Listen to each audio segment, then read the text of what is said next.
Hello বন্ধুরা, তোমরা সবাই কেমন আছো? আশা করি ভালো আছো। আমি অনেক অনেক ভালো আছি। তো শুভ সন্ধ্যার শুভেচ্ছা রইল সবাইকে। তো সবাই দেখো, আমি ওই দিন বলতে কালকে সন্ধ্যাবেলা গেছি উদয়পুর রাম ঠাকুর আশ্রমে। তো দেখো কতটা সুন্দর করে ডিজাইন করছে। এটা হচ্ছে ভিতরে ঢুকনের মানে গেটের যে ডিজাইনটা, এটা হচ্ছে মেন গেট যে ঢুকতাছি আমরা।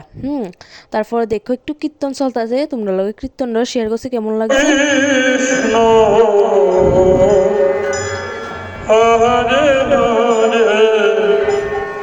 তোমরা কেমন লাগছে অবশ্যই কমেন্টে জানাবে। তারপরে এদিকে একটা রাম ঠাকুরের ডিজাইন কেমন লাগছে, আমার তো খুবই ভালো লাগছে। তো তোমরা আশ্রমটা সাজানোটা কেমন লাগছে তোমরা অবশ্যই কমেন্টে জানাইবা। দেখো এইখানে আরেকটা রাম ঠাকুরের ডিজাইন। তারপরে ওই দেখো মেলাটাও একটু তোমরা লগে ঘুরে মানে শেয়ার করলাম। তোমরা কেমন লাগছে অবশ্যই কমেন্টে জানাইবা, লাইক কমেন্ট শেয়ার করবা।